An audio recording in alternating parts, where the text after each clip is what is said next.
तो दोस्तों आज की क्लास में अपन देखने वाला है क्या, राउल्ट के नियम की जो पालना करते हैं उसके आधार पर अपन विलियन को डिवाइड करेंगे और मतलब विभाजित करेंगे। और विभाजित करने के आधार पर अपन दो प्रकार के विभाजित करेंगे, एक आदर्श विलियन बनेगा और एक अनादर्श विलियन बनेगा। उसको अपन डिटेल वाइज डिस्कस करते हैं इस वीडियो में, तो लास्ट तक देखते रहना वीडियो को।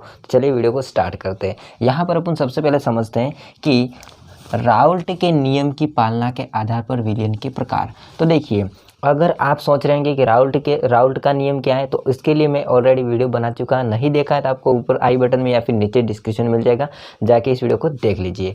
आज अपन समझते हैं, इसके आधार पर दो प्रकार के हो जाएंगे। एक जो होगा उसको अपन कह सकते हैं आदर्श विलियन, एक जो होता है उसको अपन क्या कह सकते हैं, आदर्श विलियन। आदर्श बोले तो सिंसियर है ना, जिस प्रकार से बच्चा सिंसियर होता है ना स्कूल में, इस प्रकार से। यानी कि राउल्ट के नियम की बात कहना मानता है कौन, आदर्श। और एक होता है जो कि बदमाश है ना, अनादर्श विलियन। देखिए यहाँ पर दोनों का मतलब ये है कि राउल्ट का नियम जो है उसकी बात कहना कौन नहीं मानता है, अनादर्श विलियन। और एक होता है आदर्श जो कि कहना मानता है। अब ये कहना मानता है, इसकी अपन बात यहाँ पर करेंगे। और ये जो होता है उसके भी दो प्रकार और होते हैं। एक जो होता है वो होगा धनात्मक विचलन प्रदर्शित करने वाला, धनात्मक विचलन प्रदर्शित करने वाला, और एक होगा ऋणात्मक विचलन प्रदर्शित करने वाला।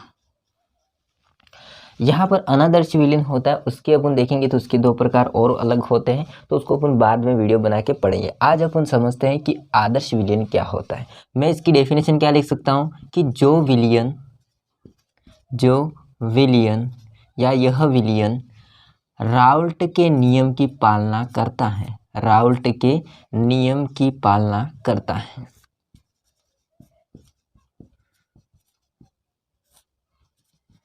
पालना करता है इसका मतलब क्या होता है कि कहना मानता है ना, जो भी राउल्ट भाई साहब कहना चाहते हैं वो।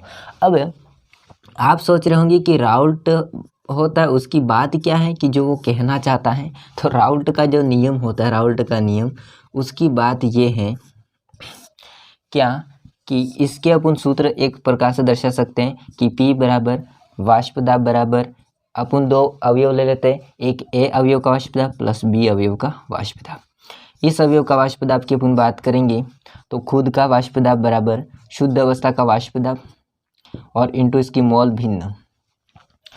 ये जो B है, सॉरी गलत मैं भी लिख दिया, यहाँ पर B है ना, B होता है तो इसके लिए वाष्प दाब क्या होगा कि B अवयव का होगा उसका वाष्प दाब बराबर इसकी शुद्ध अवस्था का वाष्प दाब और इसका मोल भिन्न। तो ये जो दोनों कंडीशन है वो मैंने आपको पढ़ा चुका हूँ। अगर नहीं देखा तो इसको वीडियो आप देख सकते हैं ऊपर आई बटन पर क्लिक करके, या फिर नीचे डिस्क्रिप्शन लिंक मिल जाएगा। तो देखिए, आदर्श विलियन होता है वो राउल्ट का नियम ये कहना चाहता है, तो बिल्कुल इस नियम की पालना कौन करता है, आदर्श विलियन।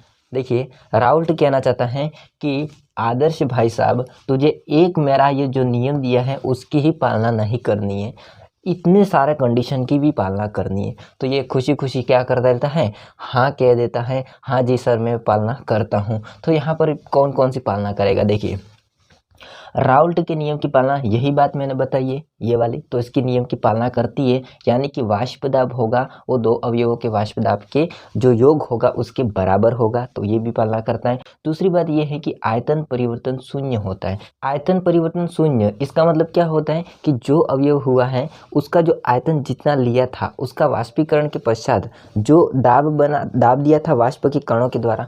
अब इसका मतलब क्या होता है इसको समझिए। मान लीजिए अपन का कोई बर्तन है, उसमें अपन का जल भर दिया, उसको तापमान पर रख दिया और ऊपर बेल जार लगा दिया, सिंपल ये वाष्पीकरण होगा। वाष्पीकरण होने के बाद यहाँ पर वाष्प के कण जितना वाष्पन होगा वही वाष्प के कण होते वापस जल की बूंद बना करके क्या करते हैं, वापस जल की सतह पर दाब डालते हैं। जितना आयतन में क्या लिया था, जल लिया था, किसका, अवयव ए और बी का। यानी कि अवयव को ए को विलायक मान लेते हैं, अवयव बी को विलेय मान लेते हैं। यानी कि इसमें जितना अपन ने जल लिया था प्लस अपन ने कितना लिया था, नमक मान सकते हैं, उतनी मात्रा में बना हुआ है, तो वो आदर्श विलियन की भांति व्यवहार करने लगेगा। इसके बाद अगर मैं यहाँ पर लिख देता हूँ कि देखो डेल्टा वी का मतलब होता है कि आयतन में परिवर्तन, और आयतन में परिवर्तन जो मिश्रण है, मैक्सिमम लिखा मैंने यहाँ पर, मिक्सर आना चाहिए, वो कितना होगा 0, यानी कि जितना परिवर्तन होगा वो शून्य के बराबर होगा, बिल्कुल परिवर्तन नहीं होगा।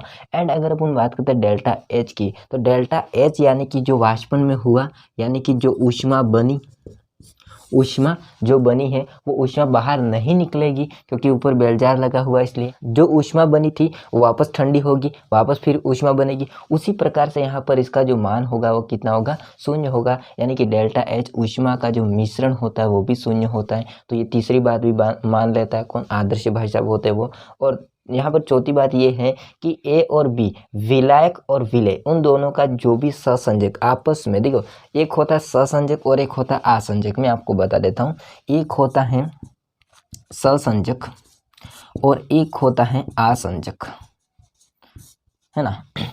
सहसंयोजक का मतलब क्या होता है कि समान प्रकार की वस्तुओं के मध्य आकर्षण। कैसे, जैसे कि लड़का और लड़का के सामने आकर्षण जो होगा उसको सहसंयोजक आप मान सकते हैं। लेकिन आसंजक में क्या होगा, विपरीत हो जाएगा, लड़का किसी लड़की की तरह आकर्षण, तो वो क्या हो जाएगा, आसंजक हो जाएगा। मतलब विपरीत वस्तुओं के मध्य आकर्षण और समान प्रकार के लिए हो जाएगा सहसंयोजक, और विपरीत के लिए हो जाता है आसंजक। आपको समझाने के लिए मैं बताया ये एग्जाम्पल, है ना, उल्टा मत मान लीजिएगा। देखिए यहाँ पर ये जो होगा किसके लिए, विलायक और विलायक।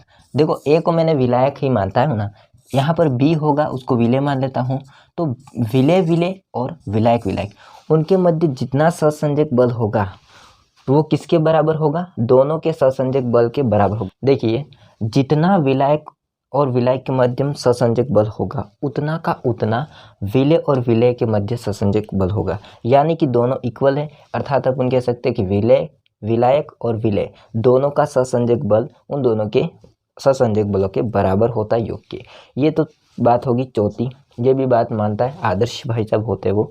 और पांचवी बात ये है कि समान भौतिक व रासायनिक गुण वाले जो विलेय और विलायक होते हैं वो आदर्श विलयन बनाते हैं, यानी कि जिनका गुण भौतिक और रासायनिक दोनों कैसे हैं, समान हैं, तो वो विलेय और विलायक आपस में मिलेंगे और क्या बनाएंगे, आदर्श विलयन बनाएंगे। समझे ना।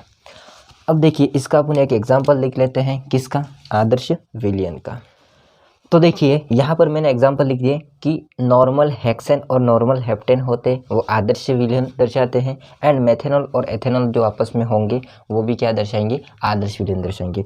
अब अपन क्या करते हैं, आदर्श विलयन का एक ग्राफ बना देते हैं। क्या कर देते हैं, आदर्श विलयन का अपन यहाँ पर ग्राफ बना देते हैं। यहाँ पर अपन देखते हैं तो कुछ इस प्रकार की बात है, और इसको मैं यहाँ पर ऊपर चढ़ा देता हूँ। यहाँ पर अपन मोल भिन्न ले लेते हैं जो इस प्रकार से बढ़ता है, और यहाँ पर अपन ले लेते हैं वाष्प दाब। यहाँ पर वाष्प दाब होगा, अब देखिए यहाँ पर मोल भिन्न होता है वो कितना है, ए का 1, तो यहाँ पर मोल भिन्न बी का कितना है, 0। उसी प्रकार से यहाँ पर एक्स ए का मोल भिन्न कितना है, 0, विलायक का मोल भिन्न 0 है, तो यहाँ पर विलेय का मोल भिन्न 1 होगा। तो अपन कह सकते हैं कि यहाँ पर विलायक का क्या है, मान ज़्यादा है, तो अपन कह सकते हैं कि यहाँ पर उसका शुद्ध अवस्था का वाष्प दाब इधर होगा ना, ज़्यादा है, तो फिर धीरे धीरे क्या होगा, 0 हो रहा है, तो 0 हो रहा है तो ये जो रेखा होगी, मतलब लाइन होगी, वो इधर जाएगी। दूसरी बात, यहाँ पर विलेय है उसका मोल भिन्न 1 है, मतलब ज़्यादा है कह सकते, तो अपन कह सकते कि इसकी शुद्ध अवस्था का भी वाष्प दाब इतना होगा। तो इधर आएंगे तो फिर बी का क्या होगा, विलेय का 0 हो रहा है, तो अपन कह सकते कि ये इधर आएगा। अब अपन क्या करते हैं कि विलेय और विलायक का दोनों का वाष्प दाब देखना चाहते हैं, तो अपन क्या करते हैं, इन दोनों को मिला देते हैं। यहाँ से क्या कर देते हैं, अपन मिला देते हैं, सॉरी टेढ़ी हो गई लाइन, इस प्रकार से अपन मिला देते हैं। अब ये किसका है, तो P विलेय का वाष्प दाब बराबर अवयव A का वाष्प दाब प्लस B का वाष्प दाब। ये किसकी लाइन है, A वाले की है, तो A भाई साहब का वाष्प दाब बराबर उसकी शुद्ध अवस्था का वाष्प दाब, और इंटू में कितना होगा, उसका मोल भिन्न।